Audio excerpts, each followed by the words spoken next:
Fernanda Miño. Fernanda Miño, San Isidro, Área Metropolitana de Buenos Aires, 19 de julio de 1974, es catequista, militante social y política, vecina del barrio La Cava.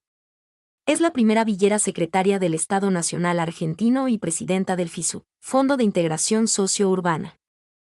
Fue concejala en San Isidro y candidata a intendenta en el 2019 por el Frente de Todos. Fundadora de la Mesa Nacional de Barrios Populares. Actualmente es secretaria de Integración Socio-Urbana del Ministerio de Capital Humano. Biografía. Sus padres llegaron del Chaco y se instalaron en el conurbano bonaerense buscando mayor estabilidad económica antes de su nacimiento. Fernanda nació y se crió en Villa La Cava junto a sus 8 hermanos. A los 12 años tuvo que dejar los estudios secundarios para trabajar como empleada doméstica. A la edad de 20 se casó con Juan Carlos Molina y juntos decidieron retomar los estudios, terminando la secundaria y luego graduándose ella como profesora de catequesis. Actividad social y política. Luego de tener a la segunda de sus 4 hijas, Fernanda y Juan Carlos abrieron lo que era el patio de su casa para construir el espacio comunitario en Barriarte, que aún funciona en La Cava brindando apoyo escolar y talleres de artes y oficios. Al tiempo que cursaba sus estudios terciarios, Fernanda se volcó a la militancia social, acompañando procesos de urbanización y trabajo territorial en distintos distritos del conurbano bonaerense y barrios de la Ciudad Autónoma de Buenos Aires. A partir de una fuerte inundación en 2013, comenzó a transitar un proceso de organización para poner en agenda la urbanización de La Cava y los demás barrios populares de San Isidro. 2.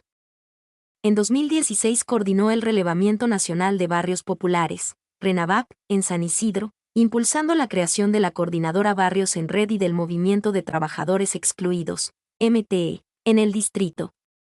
En 2017 participó por primera vez en una campaña electoral encabezando la lista de concejales de Unidad Ciudadana y logrando un resultado por encima de las expectativas.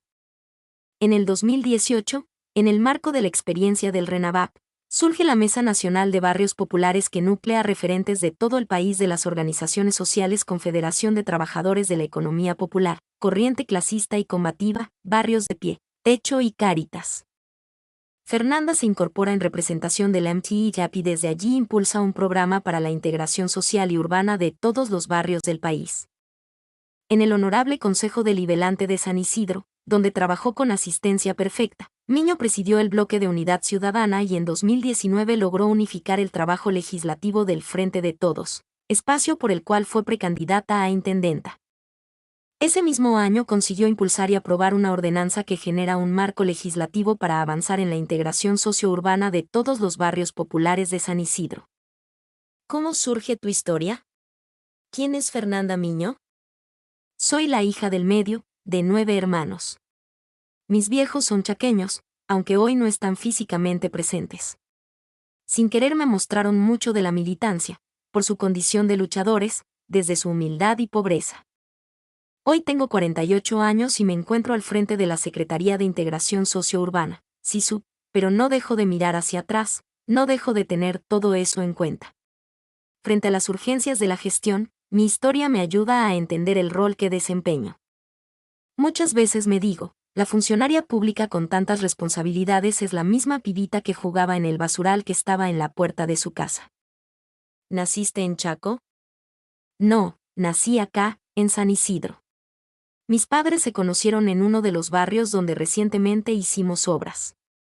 Mi mamá era de un barrio de pueblo, iba a trabajar a una casa de familia y ahí se conocieron.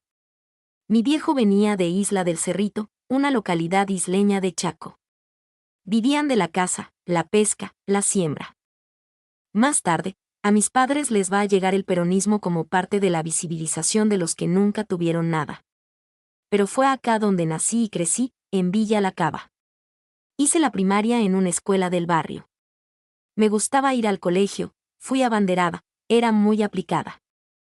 Al ser muchos hermanos, inconscientemente iba buscando la aceptación a través de los logros escolares. Pero, lamentablemente, no teníamos secundaria cerca y no pude continuar.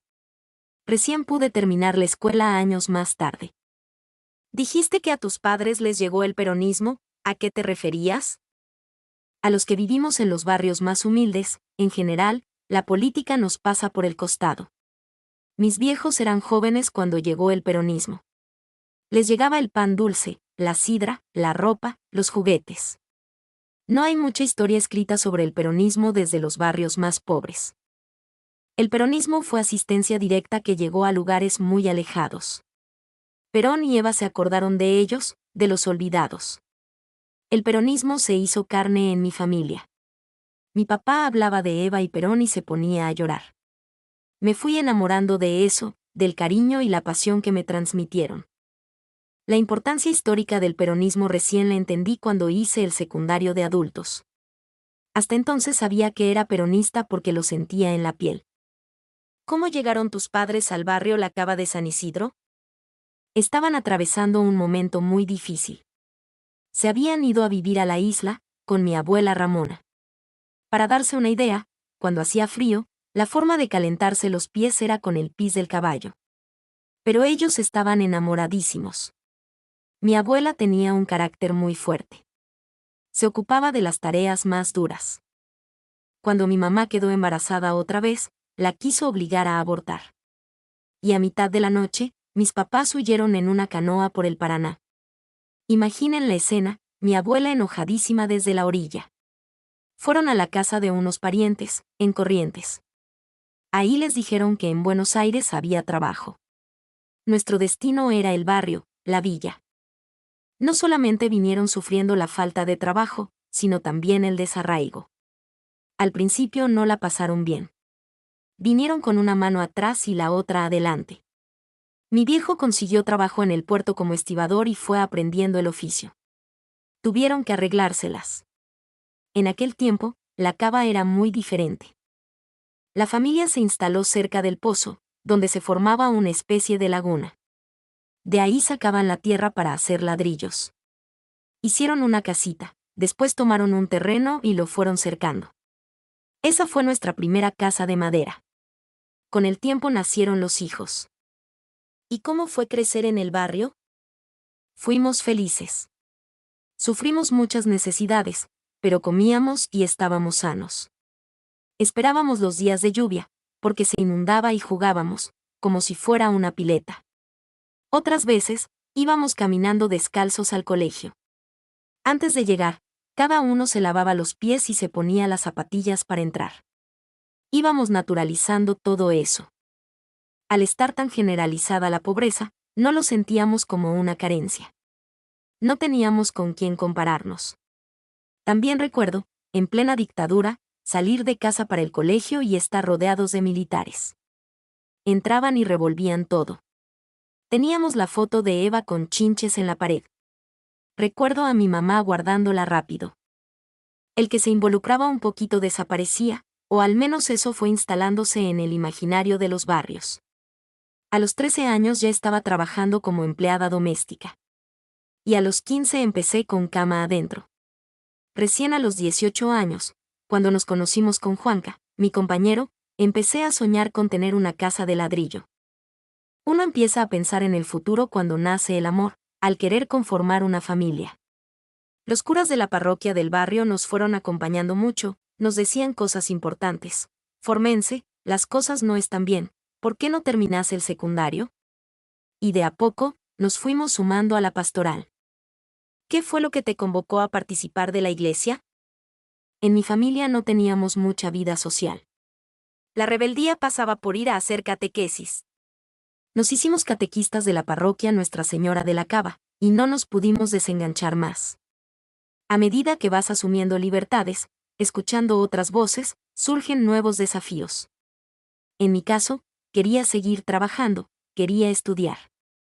Con Juanca nos conocimos en esa época, en un encuentro de la pastoral en el Colegio Cardenal Newman. Dos villeros peronistas en el Newman. Siempre vivimos muy cerca uno del otro, pero nunca antes nos habíamos cruzado. Estuvimos poco tiempo de novios, y luego nos casamos. Fuimos en contra de la corriente. Por lo general, en los barrios quedas embarazada y la vida adulta empieza a los tumbos. Yo no quería eso, lo veía en mi entorno y era un desastre. Con mucho esfuerzo, compramos nuestra casita. Siempre vivimos en este mismo lugar. Solo queríamos estar juntos. Estuvimos varios años llevando esta vida, sin tener hijos. Los años de la gran crisis de 2001 a 2002, ¿dónde los encuentra? Muy ligados a la iglesia. Sabíamos que las cosas no estaban bien, pero nos las ingeniamos. En los momentos donde no había trabajo, contamos con el comedor de la parroquia o Juanca iba al mercado de Betcar y traía las verduras y las frutas que no se vendían. En ese tiempo, salíamos de viaje con las misiones pastorales. Pienso que la fe, la política y trabajar para transformar la sociedad son indisociables. Tener fe también era luchar contra las cosas que no nos gustaban. No quería una parroquia de puertas cerradas, juntarse para dar clase y mirarse el ombligo. Por suerte contamos con sacerdotes fuera de serie. Era una parroquia con compromiso social, ligada al sufrimiento del que menos tiene. Las experiencias de peregrinaje o las fiestas patronales reafirmaron nuestra fe. Empezar a caminar el barrio, tomar conciencia de la desigualdad, desnaturalizar la pobreza. Pensaba que iba a ser trabajadora social. Sin embargo, una vez que terminé el CBC de la UBA, después del colapso de 2001, le dije a Juanca, ya está, tengamos nuestros hijos. Desde muy chica sabía que quería ser madre. ¿Se trataba del relevamiento nacional de barrios populares, RENAVAP? Exacto. Fue en 2016. Buscaban gente para participar de los relevamientos y me terminé sumando. En 2 meses completamos el trabajo. Y la cava tiene 2.300 familias. Lo hicimos en un momento difícil, se venía todo abajo por las políticas del macrismo. En 2017, cuando el relevamiento había terminado, seguí yendo a las reuniones del MTE. Me había ganado un lugar inusual. No hablaba en nombre de ninguna organización, sino como militante del barrio, desde la necesidad de que la política sea realmente transformadora. Estaba aceptando jugar en política. Pero la política tenía que servir para cambiar la realidad de los barrios. ¿Ahí entraste a la concejalía, por el lado del MTE? No, me convocaron desde el PJ de San Isidro. En las elecciones de 2017, Cristina pidió dar prioridad en las listas a caras nuevas. Inicialmente, eso me trajo algunos problemas. Decían que era una candidata testimonial, porque no tenía carrera política ni militancia. Me llevó a confrontar bastante, no tenía militancia partidaria, pero sí tenía militancia. Por eso me preparé mucho, más teniendo en cuenta el rol que venía a cumplir. Los curas me insistieron, decían que los lugares había que ocuparlos, que mi palabra debía ser escuchada y serviría para mostrar la realidad de los barrios. Y el MTE impulsó con fuerza nuestras candidaturas, respondiendo públicamente los ataques de la política tradicional. Molestaba que encabezáramos las listas personas que veníamos de los barrios. ¿Qué aspectos faltan mejorar en el trabajo de la SISU? Está claro que desde la Secretaría no podemos resolver todas las demandas territoriales. Pero en lo que tenemos a nuestro alcance, hay cosas para ajustar. Por ejemplo, el programa de integración sociourbana presenta problemas de accesibilidad, por todos los requisitos que exige. Tiene que ser más flexible. Para eso, tenemos que activar y perfeccionar las capacidades del Estado. Hoy no somos entes ejecutores, sino que las obras las proponen los gobiernos provinciales, municipales, cooperativas, sindicatos, iglesias y demás organizaciones de la sociedad civil. Desde la SISU solo podemos financiar y monitorear las obras, garantizar que se realicen dentro de los barrios relevados y respondan a sus necesidades. Además, por ley, un porcentaje de las obras puede ser realizado por cooperativas de la economía popular. Nosotros buscamos que sean de lugar, como forma de ir generando organización popular y comunitaria. Pero esto no siempre se cumple. Algunos municipios colaboran, otros no quieren saber nada.